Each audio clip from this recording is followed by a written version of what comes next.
ഇനി ശിവന്റെ അച്ഛൻ എനിക്ക് അനുവാദം തരണം. ശിവന്റെ അനിയത്തി, എൻ്റെ 100ാമത്തെ കന്യകയെ എനിക്ക് മന്ദാരക്കാവിലേക്ക് കൊണ്ടുപോകാനുള്ള അനുവാദം. ഇത് ചതിയാണ്. എൻ്റെ അനുവാദം കിട്ടിയിട്ട് നിങ്ങളൊരിക്കലും എൻ്റെ മകളെ എനിക്കരികിൽ നിന്നും കൊണ്ടുപോവില്ല വാമദേവ. എൻ്റെ മരണം ഇപ്പോൾ ഇവിടെ സംഭവിച്ചാൽ പോലും എൻ്റെ അനുവാദം നിനക്ക് കിട്ടില്ലടാ. വേണുമാഷിൻ്റെ വാക്കുകൾ പരിഹാസത്തോടെ കേട്ടുനിന്ന് വാമദേവൻ തോളിൽ കിടന്ന ശിവാനിയെ ഒരു പഴന്തുണിക്കെട്ട് പോലെ താഴേക്കിട്ടു. വേണുമാഷ്, എനിക്ക് നിങ്ങളുടെ അനുവാദം കൂടിയേ തീരെ ഇവളെ ഇവിടെ നിന്ന് കൊണ്ടുപോകാൻ. ഇവളുടെ കന്യാകത്വം കവരുക മാത്രമായിരുന്നു എൻ്റെ ലക്ഷ്യമെങ്കിൽ അത് ആ അറയിൽ വെച്ചെനിക്കാമായിരുന്നു. പക്ഷേ എൻ്റെ ചിന്തകൾ, പ്രവൃത്തികൾ അതേ പണിക്കരിൽ നിന്ന് നിങ്ങൾ കേട്ടതു മാത്രമല്ല. എനിക്ക് ഇവളെ കൊണ്ടുപോകണം എൻ്റെ മന്ദാരക്കാവിലേക്ക്. എൻ്റെ ലക്ഷ്യങ്ങൾ പൂർത്തീകരിക്കാൻ എൻ്റെ 100ാമത്തെ കന്യകയായി. അതിന് നിങ്ങളിപ്പോൾ എനിക്ക് അനുവാദം തന്നില്ലെങ്കിൽ ഒരച്ഛനും ഒരു സഹോദരനും കാണാൻ പാടില്ലാത്ത പല കാഴ്ചകളും നിങ്ങളിപ്പോൾ ഇവിടെ കാണേണ്ടി വരും. എന്താ, അത് കാണണോ നിങ്ങൾക്ക്? അത് കണ്ടാലും നിങ്ങളെ എനിക്ക് അനുവാദം തരികയെങ്കിൽ. വാമദേവൻ്റെ ആജ്ഞകൾക്ക് കാതോർത്തരായി നിവർത്തിയായി നിൽക്കുന്ന ശിവാനിയെ കണ്ടപ്പോൾ പണിക്കരുടെ മനസ്സിലൊരു മിന്നൽ പിണർ പാഞ്ഞുപോയി. കാരണം ശിവാനിയുടെ മുഖത്തപ്പോൾ തെളിഞ്ഞു നിന്നത് വാമദേവനുള്ള വിധേയത്വം ആണെങ്കിൽ അവളുടെ കണ്ണുകളിൽ തെളിഞ്ഞത് അടങ്ങാത്ത കാമവശമായിരുന്നു. തൻ്റെ മാന്ത്രിക ശക്തി കൊണ്ട് വാമദേവൻ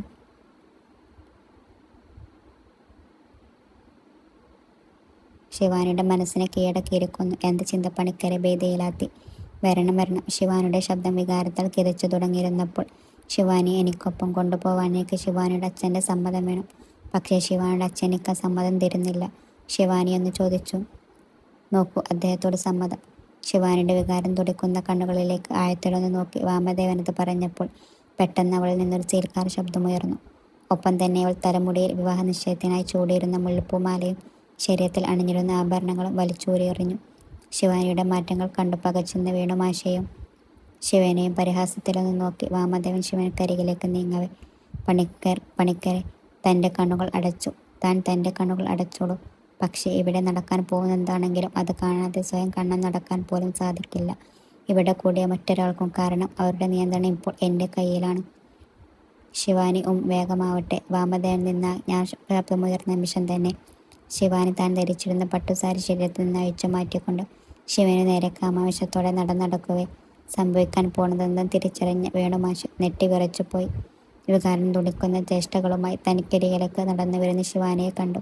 ശിവൻ ഒരാശ്രയത്തിനെന്ന പോലെ പണിക്കരെ നോക്കവേ പെട്ടെന്ന് വേണുമാഷുടെ ശബ്ദം ഉയർന്നവിടെ. വാമദേവ, അരുത്. മഹാപാപം ചെയ്യിക്കരുത് എൻ്റെ കുട്ടിയെ കൊണ്ട്. അരുത്, ചെയ്യരുത് വാമദേവ. പാപമേത് പുണ്യമേതെന്ന് നിശ്ചയിക്കണമെന്ന് ഇപ്പോൾ ഞാനെന്ന് ശിവാനിയെ പൂർണ്ണ സമ്മതത്തോടെ നിങ്ങളിപ്പോൾ എൻ്റെ കൂടെ അയച്ചില്ലെങ്കിൽ ശിവാനിയും ഇവിടെ ഒന്നായി ചേരും നിങ്ങളുടെ കൺമുന്നിൽ. കാരണം തിരിച്ചറിയ നഷ്ടപ്പെടുത്തിയിരിക്കുന്നു ഞാൻ ശിവാനിയുടെ. അതുകൊണ്ട് തന്നെ അവൾക്കിപ്പോൾ മറ്റു ബന്ധങ്ങളില്ല. എൻ്റെ വാക്കുകൾ അനുസരിക്കുന്നൊരടിമ മാത്രമാണ് അവളിപ്പോൾ. ചിന്തിച്ചു നിൽക്കാൻ സമയമില്ല മാഷെ. എനിക്ക് അവളുമായി പോവാൻ സമയമായി. അനുവാദം തരിക. ജലിക്കുന്ന മിഴികളോടെ വാമദേവൻ നിന്ന വാക്കുകൾ പുറത്തേക്ക് തെറിച്ച് ശിവൻ്റെ കണ്ണുകളിലേക്ക് വികാരത്തോടെ ഉറ്റുനോക്കി നിൽക്കുന്ന ശിവാനിയെ വേണുമാഷെന്ന് നോക്കി. പിന്നെ ആ നോട്ടം പണിക്കരിയിലേക്ക് നീങ്ങി ദേവദാസ് പണിക്കർ തൻ്റെ മുഖം വേണുമാഷ് കാണാതെ തിരിച്ചു പിടിച്ചു. ആ സമയം പണിക്കരുടെ കണ്ണുനീർ നിലത്ത് വീണ് ചിതറുന്നുണ്ടായിരുന്നു. നിസ്സഹായരായ മനുഷ്യർ മാത്രമാണ് തങ്ങളെന്ന ചിന്ത വേണുമാഷെ തളർത്തി. മാഷ ദയനീയമായി വാമദേവനെ നോക്കി. അയാളുടെ കണ്ണുകൾ തെളിഞ്ഞു കണ്ട് അക്ഷമ മാഷിൻ്റെ വിറയൽ സൃഷ്ടിച്ചു. കൊണ്ടുപോയിക്കോളൂ വാമദേവ, കൊണ്ടുപോയിക്കൊള്ളൂ. വേണുമാഷിലെ നെറ്റ് പൊട്ടിക്കരച്ചിലോടത് പറഞ്ഞ നിമിഷം തന്നെ ശിവാനി ബോധം മറിഞ്ഞു തറയിൽ വീണു. ശിവാനി മോളെ. ശിവനിൽ നിന്നൊരു വിലാപമുയർന്നുവെങ്കിലും നിന്നിടത്തു നിന്ന് അനങ്ങാൻ പോലും സാധിക്കാതെ അവൻ പൊട്ടിക്കരഞ്ഞു. സൈരന്ധ്രി. വാമദേവൻ്റെ ഒറ്റവിളി കേട്ട ഉടനെ തന്നെ സൈരന്ധ്രി ശിവക്കരികൾ വീണു കിടക്കുന്ന ശിവാനിയെ ഒരു പൂവെടുക്കുന്ന ലാഘവത്തോടെ എടുത്തുയർത്തി തോളിലേക്കിട്ട് പിന്തിരിയവേ പെട്ടെന്ന് മുരളിച്ച പോലെ ശിവനിൽ നിന്നും ചോദ്യങ്ങൾ തേറി വന്നു. സൈരന്ധ്രി കൈനോട്ടക്കാരിയായി എനിക്കരികിലെത്തിയപ്പോൾ നീ എന്നോട് പറഞ്ഞത് എൻ്റെ പെങ്ങൾ ഒരു കാമിനിയായ കന്യക മാത്രമായിരിക്കുമെന്നാണ്. എന്നാൽ ഇപ്പോൾ കൊണ്ടുപോകുന്ന വാമദേവൻ പറയുന്നത്. ശിവൻ്റെ ചോദ്യം കേട്ട സൈരന്ധ്രി വാമദേവനെ നോക്കവേ അയാളുടെ വിജയുടെ ഭാവം ഉണർന്നു. ശിവ, നിന്റെ ചോദ്യം നല്ലത് തന്നെ. പറഞ്ഞു തരാൻ നിനക്കതിനുള്ള ഉത്തരം. കാരണം ഞങ്ങളിവിടെ നിന്നിറങ്ങുമ്പോൾ തന്നെ ഇവിടെ സംഭവിച്ചതല്ല മറന്നു പോകുന്ന നിങ്ങളോട് ഞാനിതെന്ത് മറച്ചു വെക്കണം? പിന്നെ എൻ്റെ ലക്ഷ്യമെന്ത് പണിക്കർ അറിഞ്ഞാലും ഇനി എനിക്ക് ഭയമില്ല. കാരണം അവനെന്നെ ഒന്നും തന്നെ ചെയ്യാൻ സാധ്യമല്ല. എൻ്റെ ലക്ഷ്യത്തിലേക്കുള്ള യാത്രയുടെ ഭാഗമായി ശിവാനിക്ക് മുമ്പ് ഞാൻ കൊണ്ടുവന്ന 99 കന്യകന്മാരുടെ ശക്തിയും ഊർജവും ഞാൻ നേടിയെത്തത് അവരുമായുള്ള സംഭോഗത്തിലൂടെ അവരെ തളർത്തി അടിമകളാക്കി മാറ്റിയായിരുന്നു.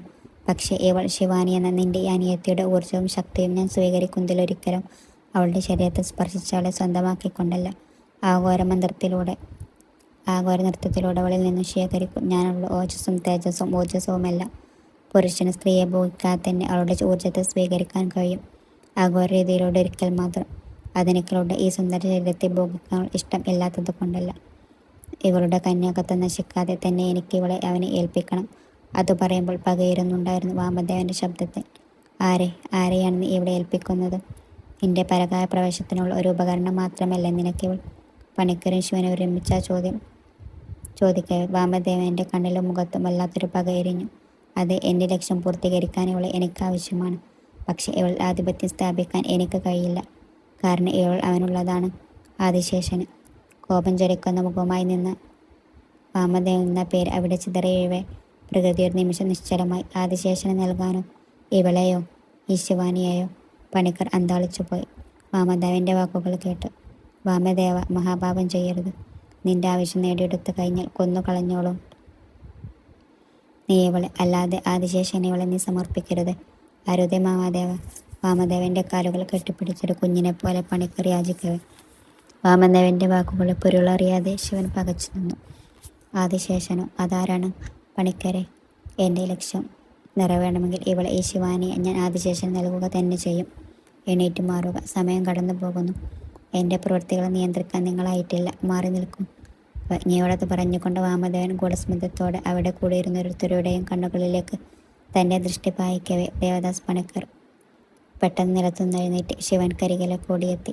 വാമദേവന്റെ ദൃഷ്ടി ശിവനിൽ പതിയാതെ അവനൊരു മാറയായി നിലകൊണ്ടു. പണിക്കരെ, മാറി നിൽക്കൂ ശിവന് മുന്നിൽ നിന്ന്.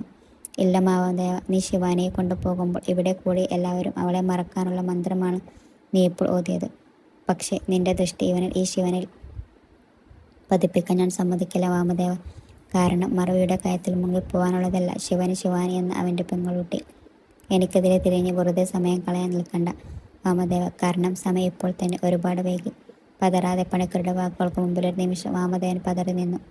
പിന്നെ മെല്ലെ സൈരന്ധ്രിക്കൊപ്പം ശിവാനിയുമായി അവിടെ നിന്ന് പിന്തിരിഞ്ഞ് നടക്കവേ ശിവന്റെയും പണിക്കരുടെയും അല്ലാത്തവരുടെ മനസ്സിൽ നിന്ന് ശിവാനി എന്ന പെൺകുട്ടിയെ പറ്റിയുള്ള ഓർമ്മകളും മാഞ്ഞു തുടങ്ങുകയായിരുന്നു. അപ്പോൾ അങ്ങ് ദൂരെ മഞ്ഞ മന്ദാരങ്ങൾ പൂത്തുളഞ്ഞു നിൽക്കുന്നു വാമദേവപുരത്തെ മന്ദാരക്കാവിനുള്ളിൽ അവർ വാമദേവൻ പ്രാപിച്ചൊഴിവാക്കിയ ആ 99 പെൺകുട്ടികൾ വാമദേവനെയും ശിവാനിയെയും പ്രതീക്ഷിച്ചു കൊണ്ട് മന്ദാരക്കാവിൽ കാത്തു നിൽക്കുന്നുണ്ടായിരുന്നു. നഗ്നത വസ്ത്രമായും നഖങ്ങളെ ആഭരണമായും അണിഞ്ഞുകൊണ്ട് മന്ദാരക്കാവിലേക്ക് ശിവാനിയുമൊത്ത് വാമദേവൻ എത്തുമ്പോൾ സമയമേറെ വൈകിയിരുന്നു. സൈരന്ധ്രിക്കൊപ്പം മന്ദാരക്കാവിനുള്ളിലേക്ക് നടക്കുമ്പോഴും ശിവാനിയുടെ മനസ്സിൻ്റെ കളിഞ്ഞാൻ വാമദേവൻ ഭദ്രമായിരുന്നു.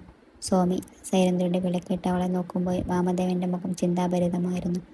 എന്തു പറ്റി അങ്ങേക്ക്? നമ്മുടെ മുന്നിലുള്ള പ്രതിബന്ധങ്ങൾ ഓരോന്നായി തരണം ചെയ്ത് നാം ലക്ഷ്യത്തിലേക്ക് അടുക്കാറായ ഈ സമയത്ത് അങ്ങയുടെ മുഖത്ത് യാതൊരു സന്തോഷവും കാണുന്നില്ലല്ലോ. എന്തെങ്കിലും തടസ്സങ്ങളുണ്ടോ സ്വാമി? സൈരന്ധ്രി വാമദേവന്റെ ഉച്ചത്തിൽ ആ മന്ദാരക്കാവുന്നത് കിടുങ്ങിയോ? ഞെട്ടി ഭയന്ന് വാമദേവനെ നോക്കിയ സൈരന്ധ്രി ഭയത്തിന് നിട്ടണവണ്ണം രണ്ടടി പിന്നോട്ട് വെച്ചു. സൈരന്ധ്രി, നീയൊരു പെണ്ണായിട്ട് കൂടി നിന്നെ ഞാൻ എൻ്റെ സഹായി കൂടെ കൂട്ടിയത് നിന്റെ ഈ ഭ്രമിക്കുന്ന സൗന്ദര്യമോ മോഹിപ്പിക്കുന്ന ശരീരഭംഗിയോ കണ്ടിട്ടല്ല. മറിച്ച് നിനക്ക് മന്ത്രതന്ത്ര കലയോടുള്ള ഇഷ്ടവും ആത്മാർപ്പണവും കണ്ടിട്ടാണ്. നീ ഒരു വിഡ്ഢിയെപ്പോലെ ഇത്തരം ചോദ്യങ്ങൾ ചോദിക്കരുത്. എന്ത് പ്രതിബന്ധമാണ് നമ്മൾ അതിജീവിച്ചത്? തോട്ടശ്ശേരി തറവാട്ടിൽ നിന്ന് ശിവാനിയെ കടത്തിക്കൊണ്ടുവരിക എന്നതോ? അതൊന്നും ഈ വാമദേവനെ സംബന്ധിച്ച് പ്രയാസകരമല്ല, നിനക്കറിയാലോ. ശിവാനിക്ക് മുമ്പ് ഇവിടെ എത്തിച്ചേർന്ന 99 പെൺകുട്ടികളും അതിനുദാഹരണമാണ്.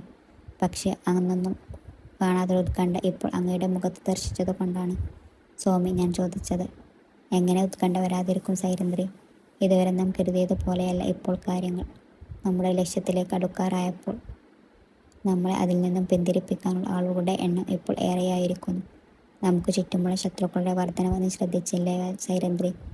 വാമദേവന്റെ ശബ്ദം ഒരു തീക്കാറ്റായി ചെവിയിൽ പതിക്കവേ സൈരന്ധ്രിയുടെ മനസ്സിലേക്ക് ആദിശേഷന്റെ രൂപം മിന്നൽ പോലെ തെളിഞ്ഞു.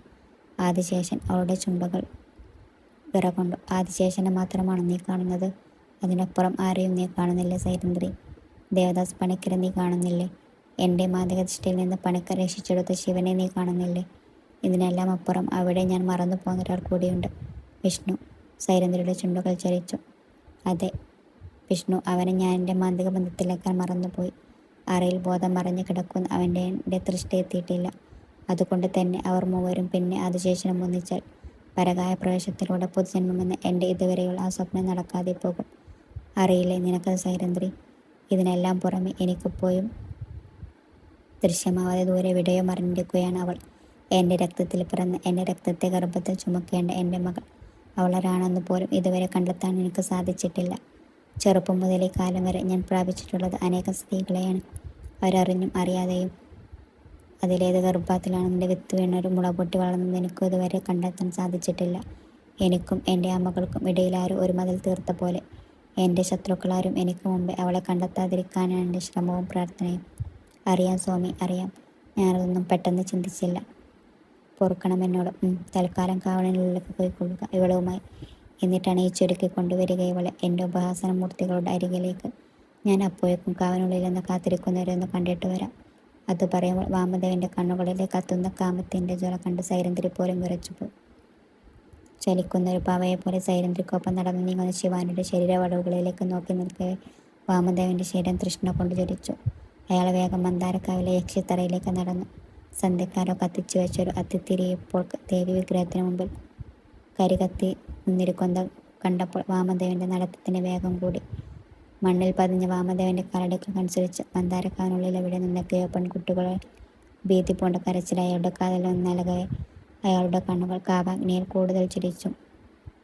മറ്റാരുടെയും ശ്രദ്ധ പതിയാത്ത മന്ത്രത്താൽ മറതീർത്ത വലിയൊരു ഒറ്റ മന്ദാര ചൂട്ടിലെത്തിയ വാമദേവൻ ഒരു നിമിഷം ശ്വാസം നിലച്ചെന്ന മട്ടിലൊന്നു നിന്നു. പിന്നെ വർദ്ധിച്ച സന്തോഷത്തോടെ ചുറ്റും നോക്കി. അപ്പോൾ അയാൾക്ക് മുന്നിൽ അവരുണ്ടായിരുന്നു.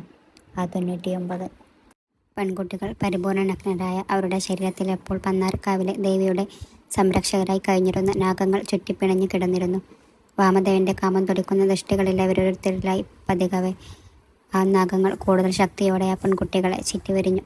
വേദന എടുത്തിട്ടെന്നവണ്ണം എങ്ങനെയോ പെൺകുട്ടികൾ കരയവേ അവരുടെ കണ്ണിൽ നിന്ന് വരുന്ന കണ്ണുനീർ തുള്ളികൾ നാഗങ്ങൾ നാവു നീട്ടി ആർത്തിയോടെ കുടിക്കുന്നത് കണ്ട വാമദേവൻ ഒരു ഭ്രാന്തനെ പോലെ അട്ടഹസിച്ചു.